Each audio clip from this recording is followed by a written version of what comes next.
আমার স্বামী আমাকে 400 টাকার মাছ কিনে দিয়ে বলেছে 4 দিন রান্না করে খেতে হবে, কিন্তু বাজারে ঢুকাই যায় না। বাজারের অনেক দাম, শাক সবজি মাছ মাংস সব কিছু। কী আর করা, মাছগুলো আমি কালকে কাটতে পারিনি, ফ্রিজে রেখে দিয়েছিলাম। বের করে দেখি অনেকগুলো মাছ এমনিতেই নষ্ট হয়ে গেছে, কিছু মাছ ফেলে দিতে হয়েছে আমাকে। তো এখন আমি এই মাছগুলো কেটে ধুয়ে পরিষ্কার করে নিচ্ছি। এই দেখেন, মাটির মাল সাথে মাছ ধুলে কিন্তু খুব বেশি পরিষ্কার হয় এবং তাড়াতাড়ি হয়ে যায়, সেটাই আমি করলাম। এই মাছগুলো ধোয়া হয়ে গেছে। এখন আমি এই মাছগুলোকে সুন্দর করে পরিষ্কার করে নেব।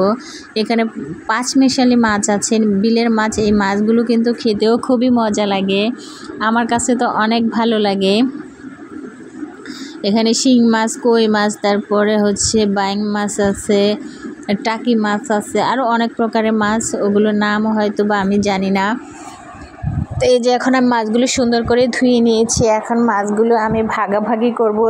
হাজব্যান্ড যেহেতু বলেছে 4 ভাগ করতে হবে, কিন্তু এখন তো দেখা যাচ্ছে 4 ভাগ হবে না, 3 ভাগ হয়েছে। এখন কি আর করব, হাজব্যান্ড বলেছে, তারপরেও তো করতে পারবো না, কিছু করার নাই। 3 ভাগই হয়েছে, 3 ভাগই চালিয়ে দেব। তো এই কটা নিয়েছি আমি রান্না করব, যেহেতু আজকে বৃহস্পতিবার, অল্প একটু তরকারি রান্না করব, শুধু রাতের খাবার। কালকে যেহেতু শুক্রবার, আমার হাজব্যান্ডের অফিস বন্ধ, এই জন্য শুধু রাতের খাবারের জন্যই রান্না করব। তারপরেই তো তরকারি মাছ কুটি মুটে এই যে থালবাটিগুলো হাঁড়ি পাতিল ধুয়ে নিচ্ছিলাম।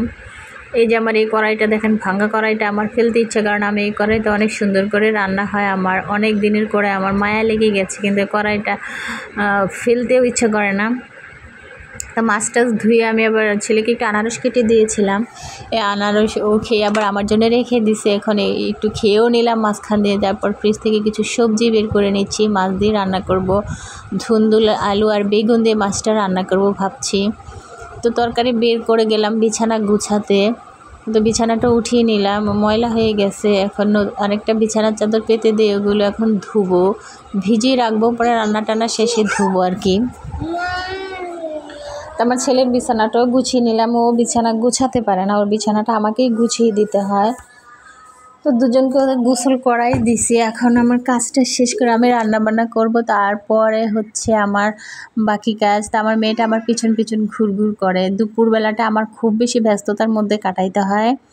তো আমি ঘর ঝাড়ু দিয়ে নিচ্ছিলাম। ঘর যতবারই ঝাড়ু দেয় না কেন, সকালবেলাও একবার ঝাড়ু দেওয়া হয়েছে, কিন্তু তারপরে ঘর যতবার ঝাড়ু দেবেন ততবারই মনে হচ্ছে ঘরের মধ্যে ময়লা কোত্থেকে যে আসে আল্লাহ মাবুদ জানে।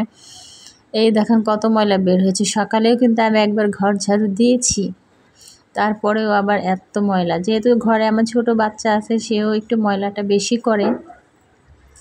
এদিকে আমার ঘরটা ঝাড়ু দিয়ে পরিষ্কার করা হয়ে গেছে। আর এই যে মাছ কাটা আমি ভেজে নিব। এখন মাছ ভেজে আমি তরকারি রান্না করে নেব। তরকারিটা আমি মশলা দিয়ে আগে তেলের মধ্যে ভালো করে ভেজে কষিয়ে নেব, তারপরে সবজি দিয়ে সব রকমের মশলা দিয়ে আমি এটা আবার ভালো করে কষিয়ে তারপরে ঝোল দিয়ে দিব, তারপরে মাছগুলো দিয়ে দিব।